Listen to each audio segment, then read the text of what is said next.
नमस्कार दोस्तों, स्वागत है आपका आज की इस वीडियो में। आज हम देखेंगे पॉलिटिकल साइंस मेजर पेपर 1 के सिलेबस को। कोल्हान विश्वविद्यालय यूजी सेमेस्टर 1 जिनका भी सेशन 2025 से 2029 तक है, उनके लिए यह वीडियो है। तो चलिए राजनीतिक विज्ञान मेजर पेपर 1 के सिलेबस को देखेंगे। सिलेबस में आपको पढ़ना है राजनीतिक सिद्धांत और राजनीति की समझ, understanding political theory and politics.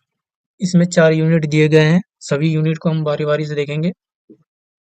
तो सबसे पहला यूनिट में आपको पढ़ना है राजनीतिक सिद्धांत क्या है और राजनीति क्या है, ठीक है?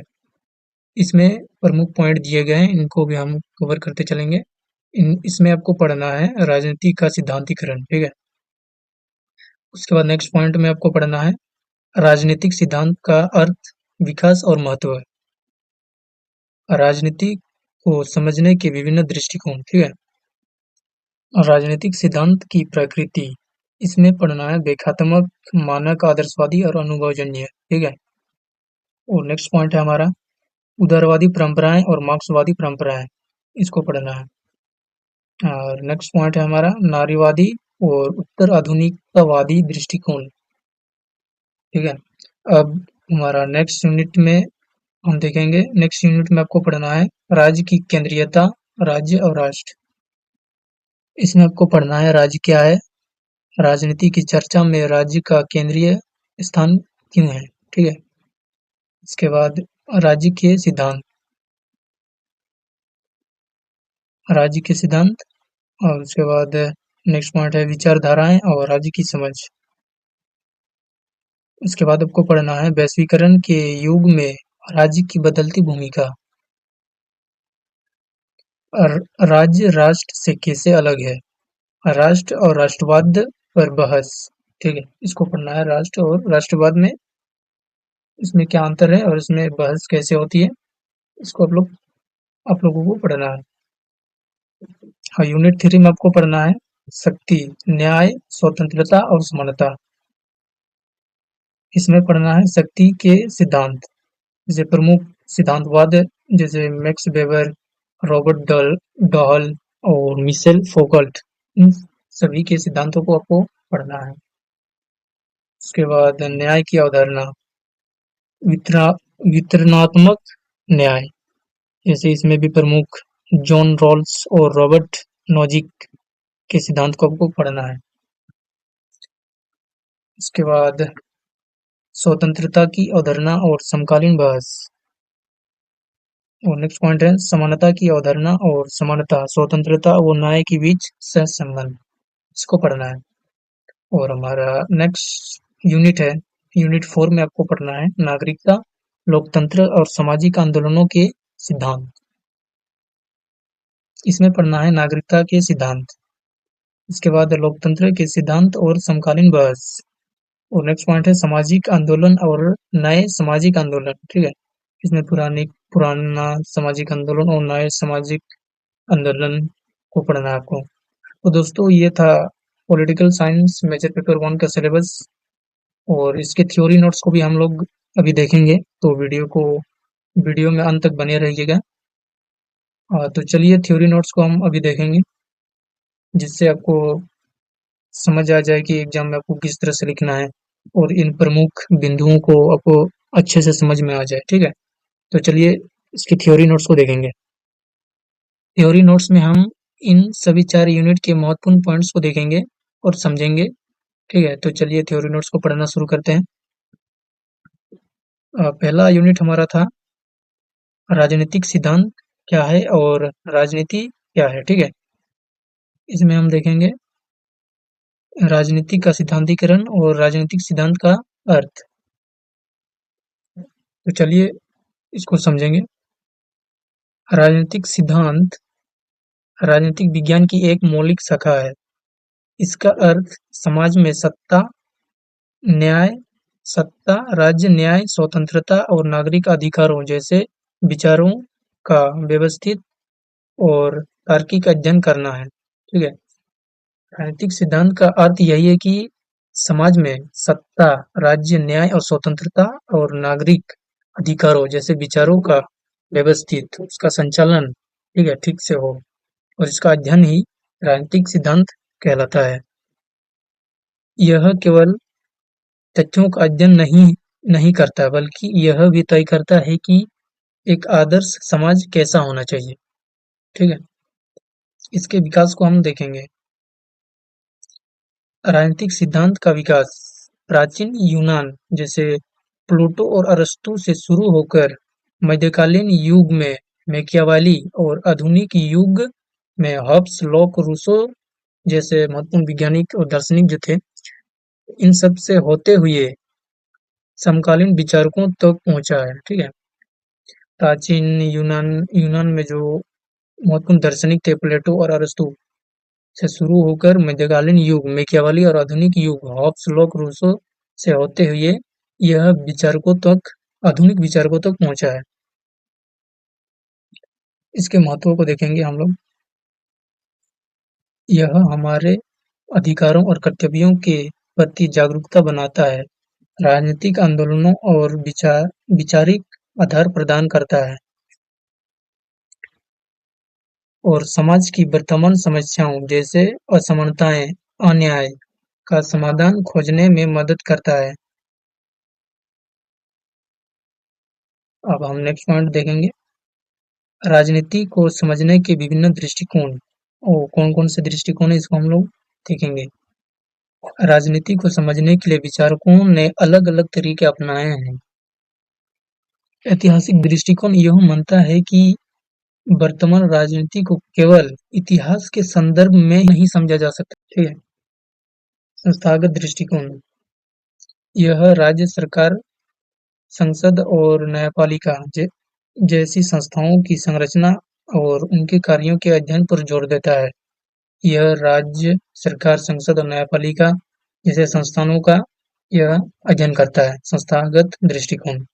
और व्यवहारिक दृष्टिकोण को देखेंगे, यह मानव के राजनीतिक व्यवहार, मतदान प्रक्रिया और तथ्यों के वैज्ञानिक अध्ययन पर बल देता है।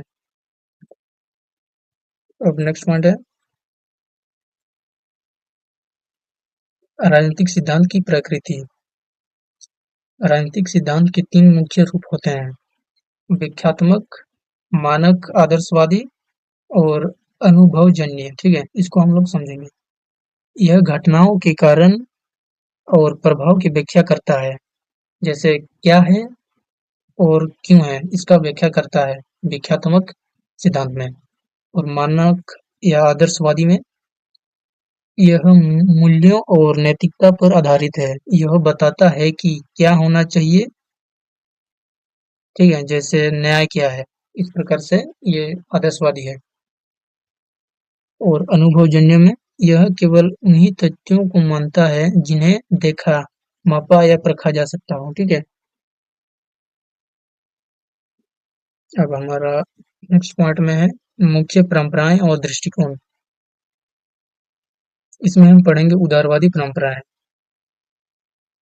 उदारवादी व्यक्ति की स्वतंत्रता, मानव अधिकारों और सीमित सरकार का समर्थन करता है। इसका मानना है कि राज्य का काम व्यक्तियों के जीवन में कम से कम हस्तक्षेप करना और उनके अधिकारों जैसे जीवन, स्वतंत्रता और संपत्ति की रक्षा करना है। जॉन लॉक को इसका जनक माना जाता है। ठीक है, अब हम मार्क्सवादी परंपराएं देखेंगे। कार्ल मार्क्स द्वारा स्थापित यह सिद्धांत समाज को दो वर्गों में बांटता है, शोषित यानी कि पूंजीपति और शोषित मजदूर। मार्क्सवाद मानता है कि राजनीति और राज्य केवल पूंजीपतियों के हितों में ही रक्षा करते हैं। इसका अंतिम लक्ष्य एक वर्गहीन और राज्यविहीन समाज की स्थापना करना है। ठीक है, अब हम नारीवादी दृष्टिकोण को देखेंगे। नारीवादी राजनीति में पुरुषों के वर्चस्व, पितृसत्ता का विरोध करता है। इसका मानना है कि व्यक्तिगत ही राजनीतिक है। यह महिलाओं के लिए समान अधिकार, अवसर और निर्णय लेने की प्रक्रियाओं में समान भागीदारी की मांग करता है। नारीवादी दृष्टिकोण में महिलाओं का वर्चस्व अधिक माना जाता है, ठीक है? उनको अधिकार, अवसर, निर्णय ये सब लेने की प्रक्रिया में समान भागीदार की मांग करता है। अब हम देखेंगे उत्तर आधुनिकवादी दृष्टिकोण। यह दृष्टिकोण किसी एक सार्वभौमिक या महावृत्तांत को नकारता है। इसका मानना है कि ज्ञान और सत्य हमेशा सत्ता से जुड़े होते हैं। मिशेल फौकल्ट इसके प्रमुख विचारक हैं। उत्तर आधुनिकवादी के जो विचारक हैं वह है मिशेल फौकल्ट। इसको ध्यान में रखिएगा। अब यूनिट 2 को देखेंगे। यूनिट 2 में आपको पढ़ना है राज्य की केंद्रीयता, राज्य और राष्ट्र। ठीक है, इसके प्रमुख पॉइंट्स को हम लोग देखेंगे। राज्य क्या है? राजनीति विज्ञान में राज्य का अर्थ किसी देश या प्रांत से नहीं है, बल्कि यह एक ऐसी राजनीतिक संस्था है जिसके जिसके पास एक निश्चित भूभाग पर सर्वोच्च सत्ता संप्रभुता होती है। राज्य के 4 अनिवार्य तत्व होते हैं। कौन-कौन से हैं? जनसंख्या, निश्चित भूभाग, सरकार और संप्रभुता। इन चारों को मिला के राज्य का एक निर्माण होता है। मतलब स्टेट वाला राज्य नहीं। पॉलिटिकल साइंस में राज्य का एक अलग महत्व दिया जाता है। इसमें जनसंख्या, निश्चित भूभाग और सरकार और संप्रभुता होती है। ठीक है। राजनीति में राज्य का केंद्रीय स्थान इसलिए है क्योंकि यह समाज में कानून व्यवस्था बनाए रखता है और इसके फैसले समाज के सभी सदस्यों पर बाध्यकारी होते हैं। ठीक है, समाज के लिए बनाया गया कानून समाज को पालन करना अनिवार्य होता है। अब देखेंगे राज्य के सिद्धांत। इसमें हम देखेंगे दैवीय सिद्धांत। राजा ईश्वर द्वारा बनाया गया और राजा ईश्वर का प्रतिनिधि है। ठीक है। सामाजिक समझौते का सिद्धांत। इसमें क्या है? राज्य का निर्माण लोगों ने आपस में एक समझौता करके किया है। ठीक है। और इसको कौन-कौन मानता है? हॉब्स, लॉक और रूसो। विकासवादी या ऐतिहासिक सिद्धांत। ठीक है। राज्य राज्य का निर्माण किसी एक दिन से नहीं हुआ है, बल्कि यह परिवार, कबीले, धर्म और राजनीतिक चेतना के क्रमिक विकास का परिणाम है। राज्य और राष्ट्र में अंतर। राज्य यह एक राजनीतिक और कानूनी संस्था है। इसके लिए संप्रभुता होना अनिवार्य है। ठीक है। और राष्ट्र यह एक मनोवैज्ञानिक और सांस्कृतिक धारणा है। जब लोगों के समूहों में समान भाषा, धर्म, इतिहास या संस्कृति के आधार पर हम की भावना होती है तो वह एक राष्ट्र कहलाते हैं। एक राज्य में कई राष्ट्र हो सकते हैं और एक राष्ट्र कई राज्यों में फैला हो सकता है। अब नेक्स्ट पॉइंट को देखेंगे वैश्वीकरण के युग में राज्य की बदलती भूमिका। वैश्वीकरण यानी कि ग्लोबलाइजेशन। ग्लोबलाइजेशन के कारण राज्य की संप्रभुता कमजोर हुई है। बहुराष्ट्रीय कंपनियों जैसे विश्व बैंक और अंतर्राष्ट्रीय मुद्रा कोष जैसी संस्थाओं के कारण राज्य अब अपनी अर्थव्यवस्था को पूरी तरह से नियंत्रित नहीं कर सकते। राज्य अब कल्याणकारी भूमिका से हटकर सुविधा प्रदाता की भूमि में आ गए हैं। अब यूनिट 3 को देखेंगे। यूनिट 3 में हम पढ़ेंगे शक्ति, न्याय, स्वतंत्रता और समानता। इसमें प्रमुख पॉइंट है शक्ति के सिद्धांत। राजनीति में शक्ति का अर्थ दूसरों के व्यवहार को अपनी इच्छा के अनुसार प्रभावित करने की क्षमता। ठीक है। इसमें प्रमुख सिद्धांतवाद है जैसे मैक्स वेबर। इन्होंने शक्ति को वैधता से जोड़ा और इसे सत्ता कहा। उन्होंने सत्ता के 3 प्रकार बताए, पारंपरिक, करिश्माई और कानूनी तर्कसंगत। ठीक है। और रॉबर्ट डॉल इनके अनुसार शक्ति एक संबंध है। यहाँ एग्जाम्पल दिया गया है ए के पास बी पर शक्ति है। यदि ए बी से वह काम करवा सके जो बी अन्यथा नहीं करता। इसका मतलब ए के पास जो है बी का शक्ति है और बी जो काम नहीं करना चाहता वो ए उसको करवा सकती है, ठीक है? तो इस प्रकार से शक्ति एक दूसरे से संबंध में है, ठीक है? और मिशेल फौकल्ट क्या कहता है? फौकल्ट के अनुसार शक्ति केवल राज्य के पास नहीं होता बल्कि यह पूरे समाज में फैली हुई है। उन्होंने कहा कि ज्ञान ही शक्ति है, नॉलेज इज पावर। अब हम नेक्स्ट पॉइंट को देखेंगे, न्याय की अवधारणा। इसमें हम देखेंगे न्याय का मूल अर्थ है हर व्यक्ति को उसका उचित हक देना। यह निष्पक्षता और नैतिकता पर आधारित है। वितरणात्मक न्याय, ठीक है? इसके बाद है जॉन जॉन रॉल्स। वितरणात्मक न्याय में इसके प्रमुख जो सिद्धांतवादी है इसमें से है जॉन रॉल्स। इन्होंने अज्ञानता के पर्दे का सिद्धांत दिया है। रॉल्स का मानना है कि असमानता केवल तभी न्यायसंगत है जब वह समाज के सबसे कमजोर वर्ग के लिए फायदेमंद हो, ठीक है? रॉबर्ट नॉजिक, इसका मानना है इन्होंने रॉल्स का विरोध किया और हकदारी का सिद्धांत दिया। इनका मानना है कि यदि किसी ने अपनी मेहनत से संपत्ति अर्जित की है तो राज्य को उसे कर यानी टैक्स लगाकर छीनने का अधिकार नहीं है। यह रॉबर्ट नॉजिक का मानना है, ठीक है? अब हम देखेंगे स्वतंत्रता और समानता। स्वतंत्रता, इसके दो रूप है, नकारात्मक स्वतंत्रता जो बाहरी प्रतिबंधों का अभाव, ठीक है, अभाव देता है, और सकारात्मक सकारात्मक स्वतंत्रता, यह व्यक्ति के विकास के लिए राज्य द्वारा अवसर प्रदान करना।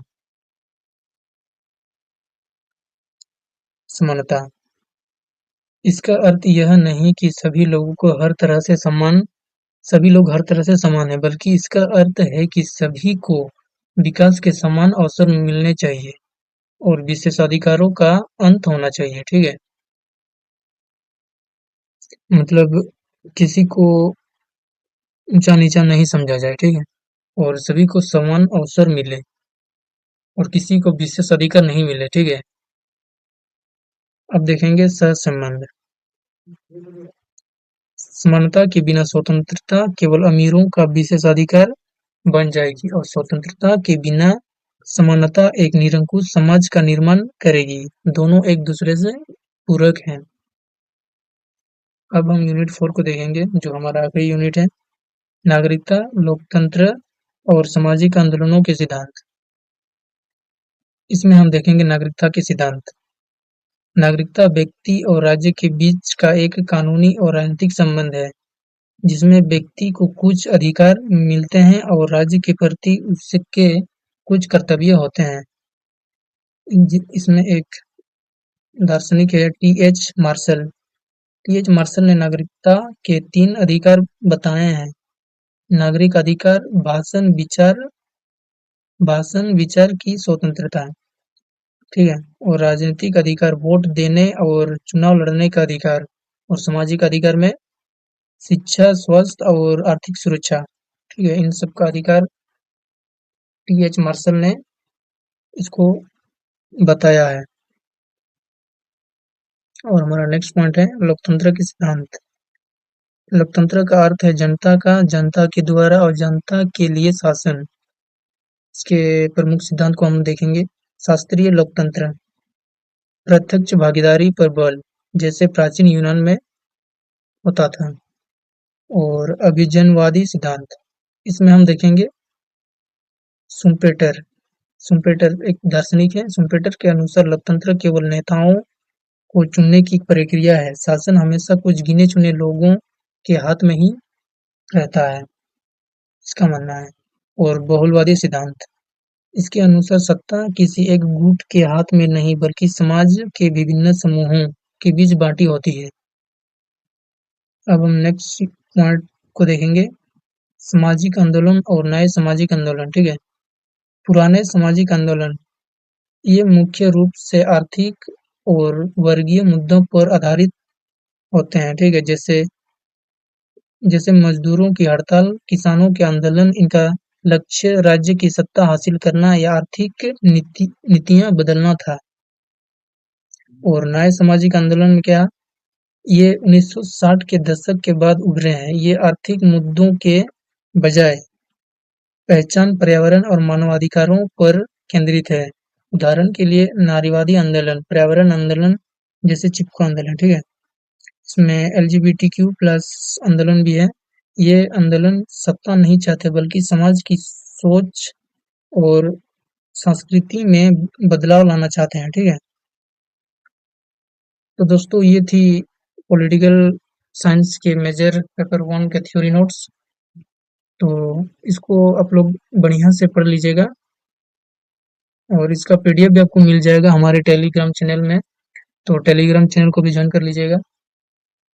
तो दोस्तों इतना ही आज के लिए, और नेक्स्ट वीडियो के लिए आप लोग कमेंट करिएगा। तो मिलते हैं नेक्स्ट वीडियो पर, ठीक है।